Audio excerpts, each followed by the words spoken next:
Assalamualaikum warahmatullahi wabarakatuh. Di sini kami dari kelompok 2 akan mempresentasikan tentang exercise 14. Sebelumnya, mari kami memperkenalkan diri terlebih dahulu. Perkenalkan, saya Fira Sabila dengan NPM AHIR 012. Perkenalkan, nama saya Nabila Rahmadita Saraswati dengan NPM AHIR 016.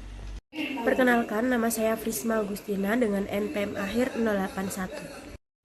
Perkenalkan, nama saya Kesha Novalidia Mardika dengan nomor NPM terakhir 105. Perkenalkan, saya Akila Olivia Najia dengan NPM AHIR 108. Perkenalkan, nama saya Fatimah Rasra Azhara dengan NPM AHIR 170.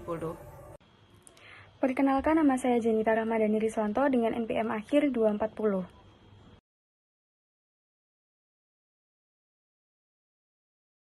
Di sini saya akan menjawab soal dari P14.6 LO2 yang pertanyaan A dan B. Di sini diketahui uang muka sebesar $50.000 dan cicilan 4 dikali $40.000, bunga implisitnya 8%. Nilai sekarang dari 4 cicilan dihitung dengan rumus PV anuitas, yaitu PV sama dengan 40.000 dikali 1 dikurangi 1 ditambah 0,08 pangkat min 4 dibagi 0,08. Hasil PV cicilannya itu sebesar $132.483. Jadi harga mesin yang dicatat itu 50.000 ditambah 132.483 sama dengan 182.483. Nah, di sini yang A Desember 31 2021 jumlah pembelian mesinnya yaitu machinery di debit sebesar 182.483 dan cash sama notes payable cash di kredit sebesar 50.000 dan notes payable di kredit sebesar 132.483. Kemudian yang B Desember 31 2022 hitung bunga tahun 2022 terlebih dahulu. Yang pertama yaitu 132.483 dikali 8%, yaitu hasilnya 10.599. Interestnya sama dengan 132.483 dikali 8%. Pelunasan pokoknya yaitu 40.000 dikurangi 10.599, hasilnya 29.401. Sisa utangnya jadi 132.483 dikurangi 29.401 sama dengan 103.082. Di jurnal pembayaran cicilan pertamanya yaitu di sini ada interest expense sebesar 10.599 di debit dan notes payable 29.401 di debit dan ada cash di kredit sebesar 40.000. Kemudian, untuk instruksi yang bagian C pada soal 14.6, yaitu jurnal yang harus dicatat pada tanggal 31 Desember 2023. Nah, sebelumnya diketahui perusahaan itu melakukan pembayaran angsuran wesel sebesar $40.000, lalu saldo utang terakhir yang berasal dari akhir tahun 2022 tertera sebesar $103.084,02 dengan tingkat bunganya 8%. Sehingga untuk perhitungan bunga di tahun 2023 adalah $103.084,02 dikalikan dengan 8%, sama dengan $8.246,72. Dan untuk perhitungan saldo utang di tahun 2023 setelah penyesuaian adalah $103.084,02 dikurangi dengan $40.000 ditambah $8.246,72 sama dengan $71.330,74. Nah, kenapa di sini bunga itu ditambahkan? Karena wesel ini merupakan zero interest bearing note. Jadi bunganya itu tidak dibayar secara terpisah, melainkan akan menambah nilai hutang. Untuk jurnal yang pertama, kita perlu mencatat pembayaran angsuran dengan akun notes payable pada debit dan akun cash pada kredit sama-sama sebesar $40.000. Jurnal ini menunjukkan bahwa utang wesel berkurang karena sudah dibayar oleh kas. Setelah pembayaran dicatat, perusahaan juga harus mengakui beban bunga pada tahun 2023. Dengan jurnal, akun interest expense pada debit dan notes payable pada kredit sama-sama sebesar $8.246,72. Lanjut, untuk instruksi yang D, yaitu jurnal yang harus dicatat pada tanggal 31 Desember tahun 2024. Untuk unsur yang diketahui, itu juga sama seperti sebelumnya, bahwa pembayaran angsuran sebesar $40.000, kemudian saldo utang pada akhir tahun 2023, sesuai yang tadi kita hitung, yaitu sebesar $71.330,74, dan tingkat bunganya 8%. Sehingga untuk perhitungan bunga pada tahun 2023 dengan cara yang sama juga seperti sebelumnya, dihasilkan sebesar $5.706,46. Dan saldo akhir utang tahun 2024 setelah penyesuaian sebesar $37.037,20. Dengan jumlah yang sama, yaitu untuk pembayaran angsuran, notes payable pada debit, dan cash pada kredit sebesar $40.000, serta jumlah pengakuan bunga di tahun 2024, yaitu interest expense pada debit dan notes payable pada kredit sebesar $5.706,46.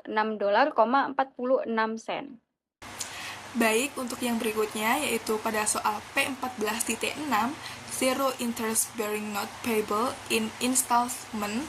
Pada soal ini, Sabonis Cosmetics membeli mesin pada tanggal 31 Desember 2021 dengan uang muka sebesar $50.000 dan sisanya dibayar melalui 4 kali angsuran. Masing-masing angsurannya yaitu $40.000 setiap akhir tahun. Meskipun disebut Zero Interest Bearing Note, ini sebenarnya tetap terdapat bunga implisit sebesar 8% yang harus diperhitungkan. Nah, untuk bagian yang saya kerjakan yaitu pada pembayaran terakhir, yaitu 31 Desember 2025. Saldo utang awal pada tahun itu adalah sekitar $37.037 selama tahun 2025. Perusahaan harus mengakui beban bunga sebesar 8% dari saldo utang tersebut, sekitar $2.963.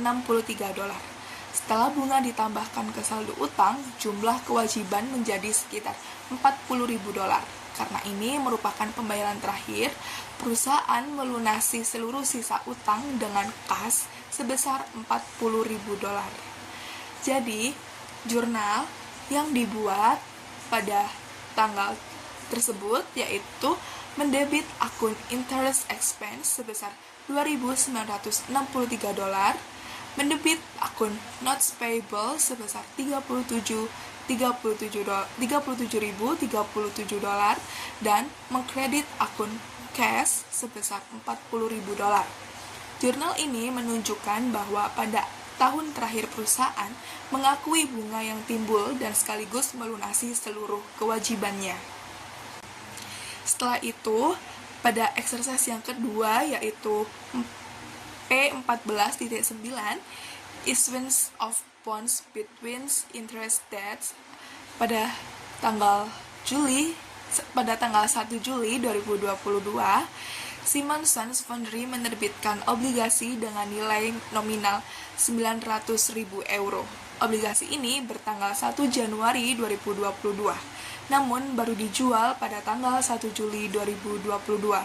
Karena obligasi dijual 6 bulan setelah tanggal penerbitan, pembeli harus membayar accrued interest atau bunga berjalan selama 6 bulan kepada perusahaan. Harga obligasi adalah 112,290% dari nilai nominal.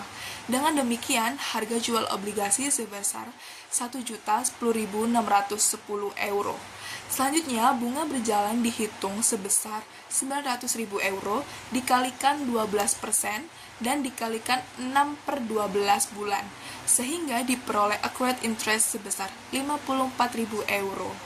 Nah, total kas yang diterima perusahaan adalah dari harga jual obligasi ditambah dengan accrued interest, yaitu menghasilkan jumlah sebesar €1.064.600. Karena obligasi dijual atas nilai nominal, terdapat premium sebesar €110.600 110.610 euro. Jurnal yang dibuat adalah mendebit akun kas sebesar 1.064.600 euro dan mengkredit akun bonds payable sebesar 900.000 euro. Setelah itu mengkredit juga akun premium on bonds payable sebesar 110.610 euro dan mengkredit interest expense sebesar 54.000 euro sesuai instruksi soal. Jadi, jurnal ini menunjukkan bahwa perusahaan menerima kas dari penjualan obligasi, mengakui premium karena obligasi dijual atas nilai nominal, dan mencatat bunga berjalan yang dibayarkan oleh investor. Baik, di sini saya akan menjelaskan tanggal 31 Desember 2022 dan 1 Januari 2023. Nah, pada 31 Desember 2022, Simonson Foundry perlu membuat adjusting entries untuk mencatat accrued interest dan amortisasi premium obligasi. Perlu diketahui, obligasi ini dijual pada 1 Juli 2022, bukan 1 Januari. Sehingga periode yang berjalan di akhir tahun ini hanya 6 bulan saja, yaitu dari Juli sampai Desember 2022. Ada 3 hal yang perlu kita hitung. Yang pertama adalah interest expense menggunakan effective interest method. Di sini carrying value saat issuance sebesar 1.010.610 dikalikan effective rate yaitu 10%, lalu dikalikan 6/12 karena hanya 6 bulan. Hasilnya adalah 50.531. Yang kedua, interest payable yaitu bunga kupon yang terutang. Dengan par value 900.000 dikalikan kupon rate yaitu 12%, kemudian dikalikan 6/12, hasilnya 54.000. Yang ketiga, premium amortized adalah selisih antara keduanya, yaitu 54.000 dikurangi 50.531 sama dengan 3.469. Nah, dari perhitungan tersebut, jurnalnya adalah dengan mendebit interest expense sebesar 50.531 dan mendebit bond payable sebesar 3.469 sebagai amortisasi premium dan mengkredit interest payable sebesar 54.000. Nah, setelah adjustment, carrying value obligasi menjadi 1.010.610 dikurangi 3.469 sama dengan 1.741. Kemudian, pada tanggal 1 Januari 2023, perusahaan membayar bunga obligasi. Nah, bunga yang dibayar adalah 54.000, yaitu bunga untuk periode Juli sampai Desember 2022, yang sebelumnya sudah kita catat sebagai interest payable pada 31 Desember 2022. Maka jurnalnya adalah dengan mendebit interest payable sebesar 54.000 dan mengkredit kas sebesar 54.000. Jadi perusahaan melunasi kewajiban bunga yang sudah diakrual pada periode sebelumnya. Oke, selanjutnya yaitu pada tanggal 2 Januari 2023 tentang pelunasan sebagian obligasi. Jadi pada tanggal 2 Januari 2023, Simonson Foundry ini melakukan pelunasan sebagian obligasi yang memiliki nilai nominal sebesar 360.000 euro. Obligasi tersebut dipanggil pada harga 102, sehingga kas yang harus dibayarkan perusahaan adalah sebesar 367.200 euro. Nah, yang diperoleh dari 360.000 euro dikalikan dengan 102%. Nah, karena obligasi ini awalnya diterbitkan dengan premium, maka saat sebagian obligasi itu dilunasi, bagian premium yang terkait dengan obligasi tersebut itu juga harus dihapus. Setelah amortisasi premium tahun 2022, saldo premium yang masih tersisa adalah 101.061 euro. Nah, karena obligasi yang dilunasi ini sebesar 40% dari total obligasi yang beredar, maka premium yang terkait dengan obligasi yang ditarik adalah sebesar 40.424,40 euro. Nah, dengan demikian, nilai tercatat obligasi yang dilunasi adalah sebesar 424,40 euro yang terdiri dari nilai nominal 360.000 euro dan premium sebesar 40.424,40 euro. Nah, karena nilai tercatat obligasi ini jauh lebih besar daripada jumlah kas yang dibayarkan, maka perusahaan memperoleh keuntungan pelunasan obligasi atau gain on bond redemption sebesar 33.224,40 euro. Nah, jadi jurnal yang dibuat adalah dengan cara mendebit akun bonds payable sebesar 360.000 euro dan premium on bonds payable sebesar 40.000 40.424,40 euro. Kemudian kita mengkredit kas sebesar 367.200 euro serta mengkredit gain on bond redemption sebesar 33.224,40 euro. Nah, slide selanjutnya yaitu pada tanggal 31 Desember 2023 tentang penyesuaian bunga dan amortisasi premium. Jadi pada tanggal 31 Desember tahun 2023, perusahaan ini melakukan jurnal penyesuaian untuk mencatat bunga yang masih harus dibayar dan amortisasi premium obligasi. Nah, setelah pelunasan sebagian obligasi pada awal tahun, nilai nominal obligasi yang masih beredar itu menjadi 540.000 euro. Nah, karena tingkat bunga kupon obligasinya adalah 12% per tahun, maka bunga yang harus diakui selama tahun 2023 adalah sebesar 64.800 euro yang diperoleh dari 540.000 euro dikalikan dengan 12%. Nah, selain itu, premium obligasi yang masih tersisa setelah pelunasan sebagian obligasi adalah sebesar 60.636,60 euro. Nah, premi tersebut diamortisasi secara garis lurus selama sisa umur obligasi, sehingga amortisasi premium tahun 2023 itu sebesar 6.737,40 euro. Nah, karena amortisasi premium ini mengurangi beban bunga, maka beban bunga yang diakui perusahaan selama tahun 2023 adalah sebesar 58.062,60 euro. Nah, yang diperoleh dari bunga nominal sebesar 64.800 euro dikurangi dengan amortisasi premium sebesar 6.737,40 euro. Nah, oleh karena itu, jurnal penyesuaian yang dibuat adalah dengan mendebit interest expense sebesar 58.062,60 euro. Kemudian kita juga mengkredit premium on bonds payable sebesar 6.737,40 euro dan mengkredit interest payable sebesar 64.800 euro.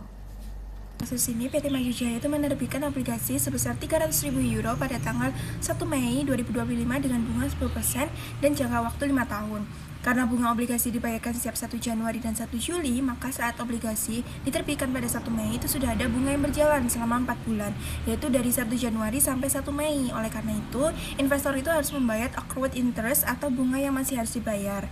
Nah, dari informasi tersebut, kita diminta untuk membuat jurnal untuk 3 peristiwa, yaitu penerbitan obligasi, pembayaran bunga pertama pada 1 Juli, dan penyesuaian bunga akrual pada 31 Desember 2025. Kita bahas yang A dulu untuk penerbitan obligasi pada Mei 2025.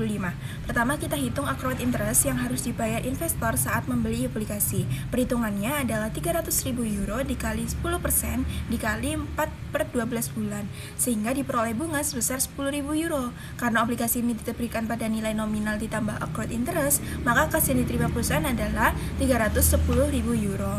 Jurnalnya adalah kas pada debit sebesar 310.000 euro dan bonds payable pada kredit sebesar 300.000 euro dan pada kredit interest payable sebesar 10.000 euro. Kemudian interest payable ini dicatat karena bunga itu tersebut sebenarnya merupakan kewajiban yang sudah terbentuk sejak 1 Januari hingga 1 Mei. Kemudian yang B, pembayaran bunga pertama pada 1 Juli 2025. Selanjutnya pada tanggal 1 Juli perusahaan ini kan membayar bunga untuk periode 6 bulan penuh. Jumlah bunga yang dibayar adalah 300.000 euro dikali 10% dikali 6/12 sehingga sebesar 15.000 euro. Namun dari jumlah tersebut 10.000 kan sudah dicatat sebelumnya sebagai interest payable saat penerbitan obligasi. Artinya beban bunga yang benar-benar menjadi tanggungan perusahaan itu hanya untuk periode Mei hingga Juni, yaitu sebesar 5.000 euro. Kemudian jurnalnya adalah interest payable pada debit sebesar 10.000 euro dan interest expense pada debit sebesar 5.000 euro dan kas pada kredit sebesar 15.000. Selanjutnya untuk soal C, yaitu penyesuaian bunga akrual 31 Desember 2025. Pada akhir tahun, perusahaan itu perlu memerlukan jurnal penyesuaian untuk bunga yang sudah menjadi kewajiban tetapi belum dibayar. Nah, pembayaran bunga berikutnya akan dilakukan pada 1 Januari 2026 sehingga sampai tanggal 31 Desember 2025 perusahaan itu sudah memiliki kewajiban bunga untuk periode 1 Juli sampai 31 Desember, yaitu selama 6 bulan. Perhitungannya adalah 300.000 euro dikali 10% dikali 6/12 sehingga diperoleh bunga sebesar 15.000. euro. Karena bunga tersebut sudah menjadi beban tahun 2025 tetapi belum dibayarkan, maka dibuat jurnal penyesuaian, yaitu interest expense pada debit sebesar 15.000 euro dan interest payable pada kredit sebesar 15.000 euro. Nah, dengan jurnal ini beban diakui pada periode yang tepat sesuai prinsip akrual, meskipun pembayarannya baru dilakukan pada tahun berikutnya. Baik, selanjutnya di sini terdapat soal yang mengenai non-current liability. Jadi, soalnya yaitu pada tanggal 1 Januari 2025, PT Sejahtera memperoleh sebuah gedung kantor dengan menerbitkan wesel jangka panjang atau long term payable. Nah, di sini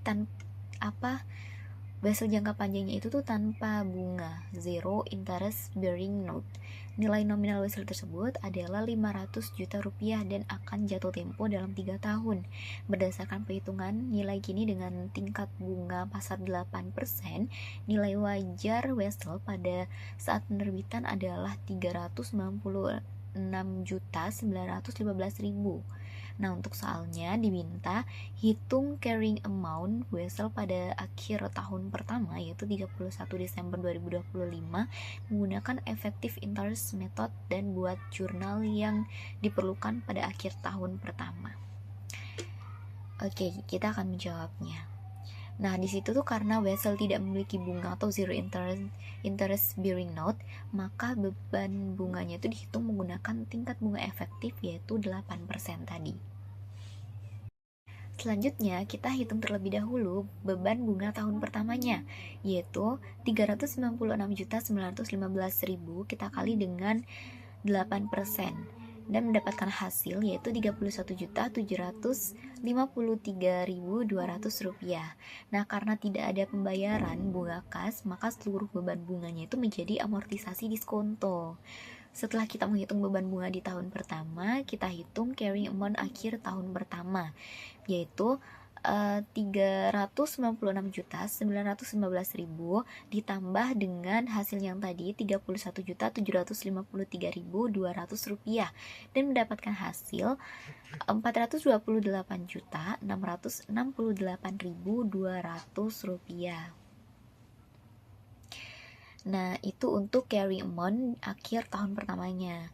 Nah, untuk jurnalnya, di jurnal pada 31 Desember 2025, yaitu interest expense pada debit sebesar 31.753.200 rupiah dan kreditnya yaitu notes payable sebesar 31.753.200 rupiah. Sekian dari kelompok kami, mohon maaf jika ada salah kata. Terima kasih.